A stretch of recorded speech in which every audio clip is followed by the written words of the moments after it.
Welcome to Frequencies of Praise podcast. I'm your host, Dayana Abenanti. This is a podcast for worship leaders, kingdom creatives, and believers who desire to go deeper into the conversation and the heart of worship than just worship music as it pertains to a Sunday morning set list. We hope in this podcast to be able to equip and inspire listeners to be able to lead lives of worship, yes, on stage, but really in their daily lives, rooted and grounded in true communion with the heart of the Father. I believe God is raising up a generation of musicians and kingdom warriors who are after the heart of the Father to bring heaven's sound into this earth. And as I have seen and continued to see this vision in my head of what I believe God is doing in the earth with music and with worship and with sound, that is part of the reason why I have started and continue on with this podcast. So I want to talk about one more quick thing with this series on how to study the Bible. I've been an avid listener of this podcast called The Bible Project.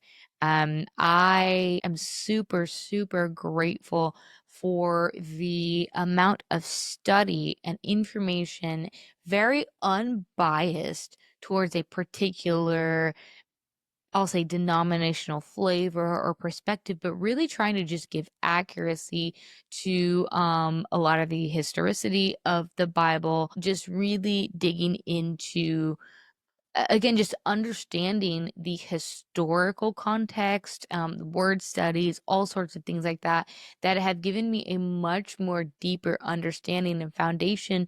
Again, not of so much having head knowledge of, oh, I know the Hebrew meaning of this and it has this history behind it, and having knowledge for knowledge's sake, knowledge that puffs up. Again, I grew up around that. I grew up where all these preachers had these big degrees, these fancy degrees. Every single Sunday was like a lecture at a college. We'd use big words. We'd use, all sorts of things that really, I would say, when it comes down to the gospel, big words that are used in theology school, Bible school, divinity school, whatever. Often you're not going to find those words really in the gospel, and people use them to argue and debate over faith, but they're not winning hearts, because we can win the war on knowledge, but that's not the spiritual war, because people, not by might, not by power, but by the Spirit of the Lord, that's where people encounter understanding. That's where we deliver the message, but people encounter the gospel through the Spirit of God, not man's knowledge. This isn't just knowledge that fills up our heads with book knowledge that puffs up, but knowledge that helps us take what the Bible is already talking about, already saying to us. We just don't know that it's saying that because we have language barriers, we have cultural barriers, we have, again, thousands of years in between the time that some of these texts were written and now. So being able to break that down and understand what was actually being written to the people of those times and the way it was meant to be read and understood and interpreted, oh my goodness, so helpful. So now I kind of want to be able to close the series with two things. One is just talk about the Bible, the cohesive story of the Bible as a whole. A lot of times we just it feels like we cherry pick a lot of times in our Western evangelical culture, whether it's a convenience thing or whether it's just, well, I don't know if people are really gonna it's just me too much and too complicated to try to dig into, like Jeremiah or Lamentations, or it's just really heavy, versus trying to kind of give people the staples of the gospel and like Matthew or John or like Romans or different things like that. But I really believe understanding the Bible as an entire story, as one cohesive through line story with many subplots, many sub kind of sideline characters, all that stuff. I want you to kind of think about the Bible kind of like the Marvel universe, if you're familiar with that, where there's so many individual stories, but there's also an overarching theme, an overarching story, an overarching fight for between good and evil, and who's winning, again, depending on where you're at in that whole kind of series, the plot, the struggle. Again, there's lots of subplots, there's lots of sub little romances blooming over here, or little conflicts blooming over here. Some of it's just for, a one-off thing. Some of it's going to actually eventually lead up to a much bigger plot. And really, up until recently, I haven't really been able to understand or read the Bible like one through story again, because my entire life I was taught to just kind of like, yeah, it's a big book, and we read from certain sections that we understand. Let's face it, Matthew's a little bit easier to understand than the book of Jeremiah, especially if you haven't read Genesis all the way through Jeremiah. For sure, you're not going to really understand what's going on. So, in the Marvel universe, you don't have to start per se in chronological order and go through as the only way to understand it. But as a general rule, it does make a lot more sense. There's so much going on in the Bible, but if you don't understand the overall story plot going on, how are you supposed to understand the context in which you're reading things? I mean, man, I've just been reading through like the prophets recently, and I can't tell you how many times I'm like, whoa, wait, that's where we get that verse from?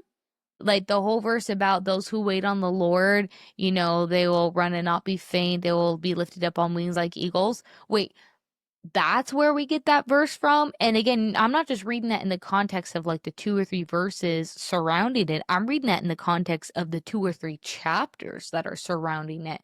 And again, reading that in the context of the book of Isaiah, and reading the book of Isaiah in the context now of the entire plot from Genesis all the way up to Second Kings, basically, where God's like, okay, yeah, I'm done with you. Y'all are sinful people, too sinful for me even to handle, and I'm sending you away to Babylon. And that's where, in the midst of all of this, Isaiah comes in. And so, if we're just reading the book of Isaiah by itself as this isolated book, it's not going to make sense. I had an experience with that where I was like, man, I want to read the book of Isaiah. I think that's really cool. And I read it, and I'm so confused. I have no idea what's going on. But had I read it in the way that the Bible was meant to be read, I think I might have understood a little bit more what it was talking about. And I'll give you an example. So, most people's Bibles are ordered where, it's First Kings, Second Kings, First and Second Chronicles, Ezra and Nehemiah, Esther, Job, Psalms, Proverbs, Ecclesiastes, Song of Solomon. Then you go into all of the prophets. But there's I'll say a little bit more of a Jewish ordering of the Bible, where it goes from First and Second Kings, not to First and Second Chronicles, but directly into the prophets, Isaiah, Jeremiah, Ezekiel. The Psalms and the whole kind of the wisdom writings get put towards the end of the Old Testament, or the First Testament, as they would call it. Not that I'm trying to advocate for like that's the wrong version and this is the right version for the ordering of the Bible. But when you read through First and Second Samuel's and then First and Second Kings, and you come right off of that and you go straight into the book of Isaiah, everything just makes a lot more sense, because you're staying inside the relevant conversation rather than taking a very nice long cut all the way through even the book of Psalms and then coming back to Isaiah. And now contextually, I'm a little bit farther removed from this. I think about, I was told by a wonderful mentor that I had in college. I learned so much from him, and he was teaching us about songs. And he's like, if you want to really learn a song, don't just learn the song.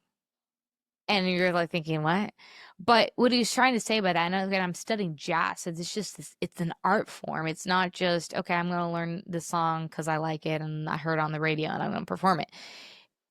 Like that song, learn it in its context. So if you want to perform the song, listen to the album from which that song was produced, because you're going to understand that song from a much deeper level and perspective.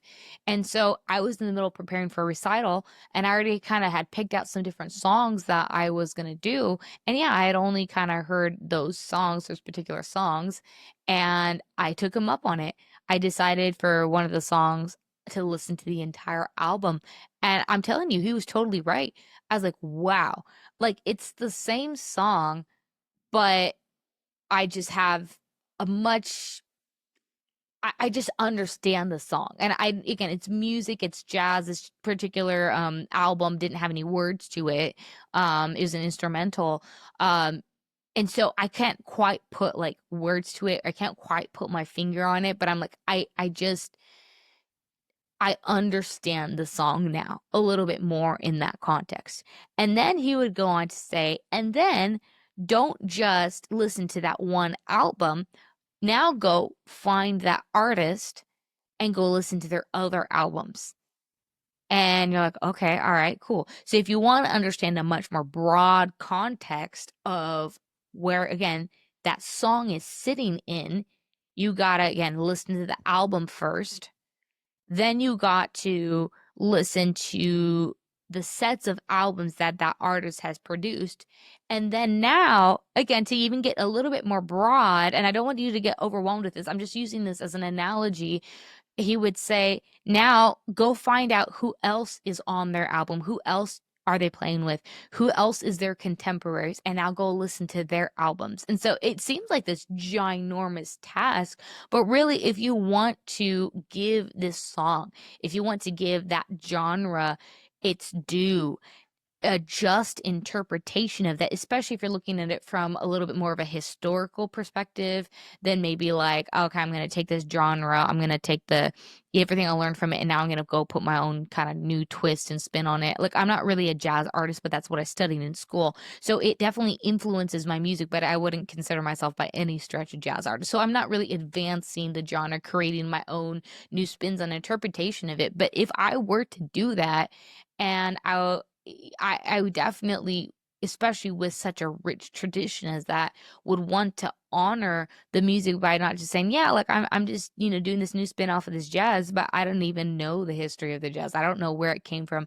I, don't know about the lives of some of these people that have created some of the most beautiful, just greatest music of all time, and I just kind of cherry pick a little bit here and there. I'm not actually going to really understand the heart and the essence of this music genre, and I'm not going to have a very deep or foundational interpretation of my own personal interpretation of the songs as I go and sing and perform them if I'm only listening to one singer sing one version of one song out of a giant genre. And again, like lots of subgenres within that, all that stuff again.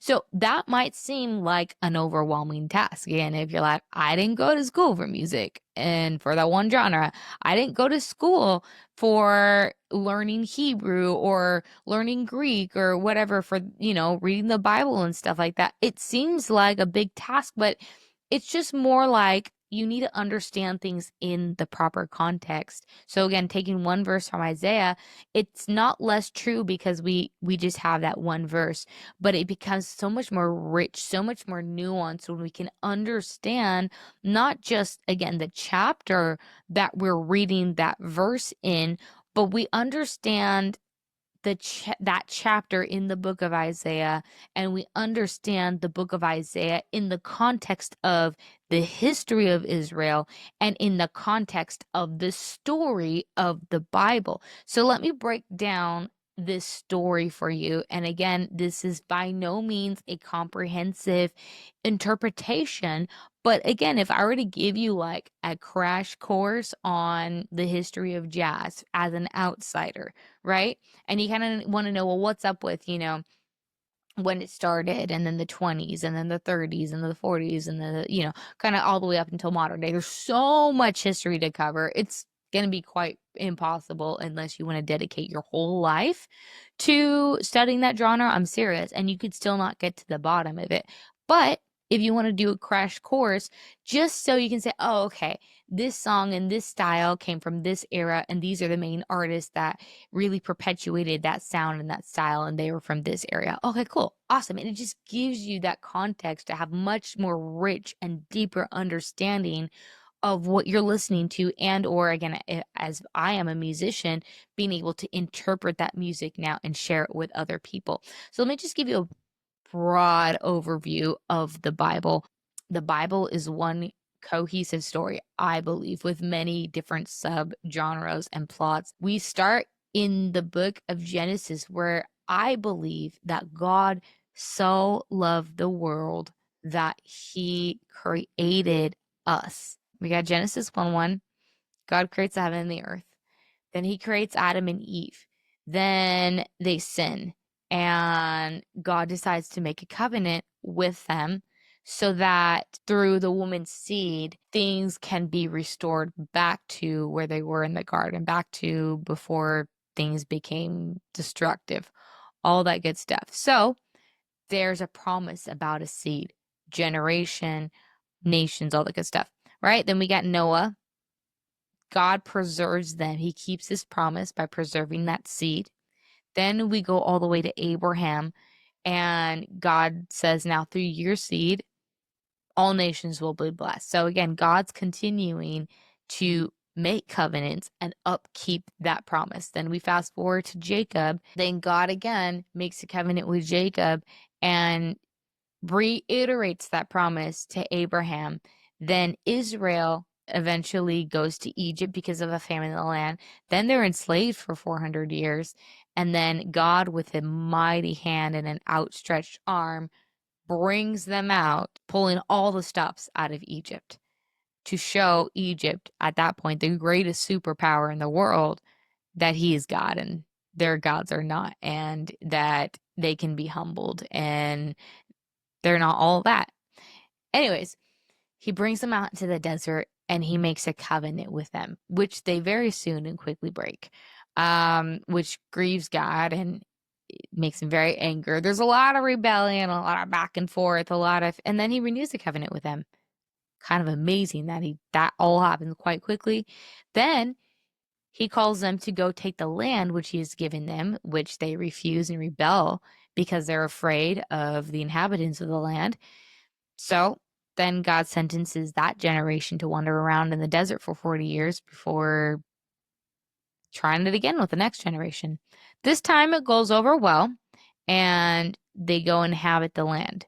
Then many years later, there's judges, there's, the people of God they're not really following God. They're kind of following God, but they're also following after other gods. They're marrying other women that they shouldn't be marrying because those people are bringing in false gods.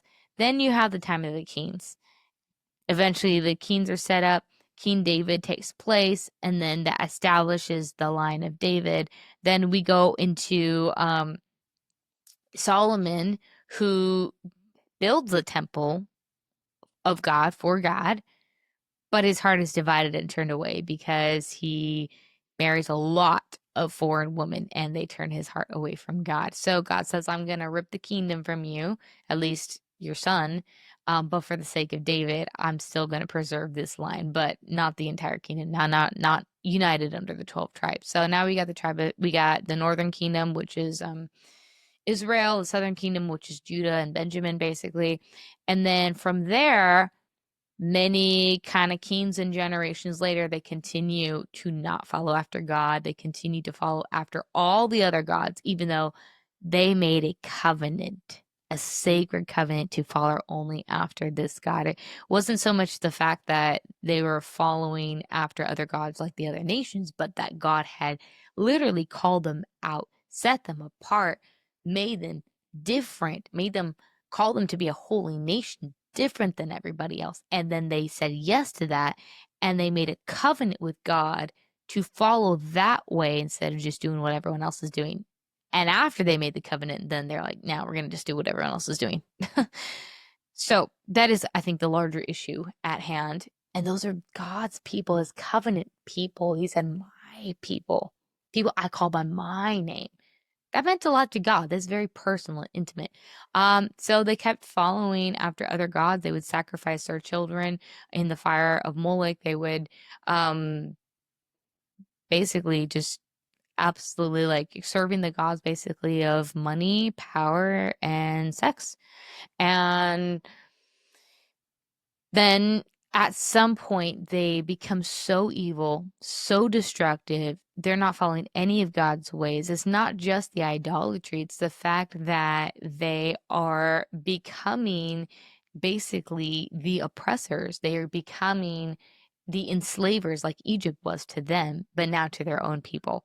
And God had enough and he said, okay, like in this covenant that we made, we are going to be, if you disobeyed the covenant, if you didn't heed the covenant, if you broke the covenant, this is what was going to happen. And you guys would get exiled. So that's kind of what happened. They got exiled.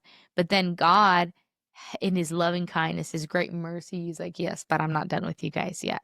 But yes, I was angry. I was, distraught that you would literally cheat on me with everybody else and then come back to me and think like everything was okay.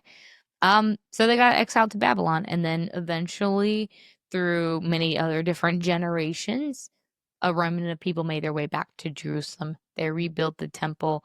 They repented, and then you got several hundred years of history in between that and the time that Jesus appears onto the scene.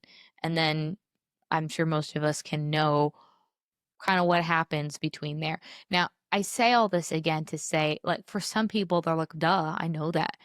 But honestly, it wasn't after years and years of following Christ. I don't think I really understood that through storyline from just a very practical perspective, not so much the interpretive or spiritual perspective of that.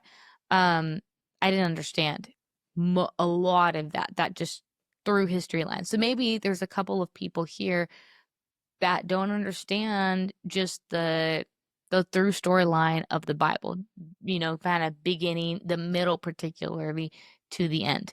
So what I want to do is I kind of want to leave this episode on a little bit of a cliffhanger, and I said I would keep it short.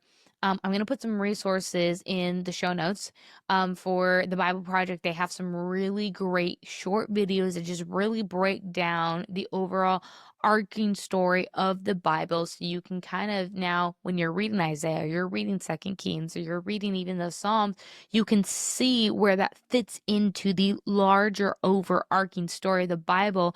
And now the Bible isn't just a collection of kind of random books. Some of them are historical, some of them are poetic, some of them are the Gospels, all that stuff. But now the epistles, it all makes sense as one story, and then you can kind of start to find yourself and see yourself in that story and see where you fit along into that. So I'm going to put some resources there. I'm going to leave this on a cliffhanger because in the next episode, what I want to do is I want to share with you a little story that I wrote, an allegory that basically sums up this whole kind of overarching plot of the Bible, I believe, through an allegory of a man and a woman and their love relationship. And it was really beautiful. I was really inspired as I was reading through the book of Isaiah, where, yes, there's a lot of harsh judgments, and God is a fair and righteous God, where he won't stand to see injustices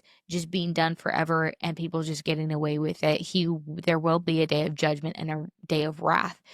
But in that, you can hear and see and feel God's heart longing for his people, calling out to his people, wanting to see them restored. He would always say, yes, like, I'll be angry, but not forever. I will relent. I will forget at some point all of this, and I will bring you back to this fold, and I will restore all of these things back to you, and I will punish those who took you into captivity and all these things like that. And you can hear God's heart is for restoration. You can hear his heart is longing to be reunited with his people. And so again, like, it struck me just the love of God. And I started writing this just way of explaining the Bible as just one overarching story plot.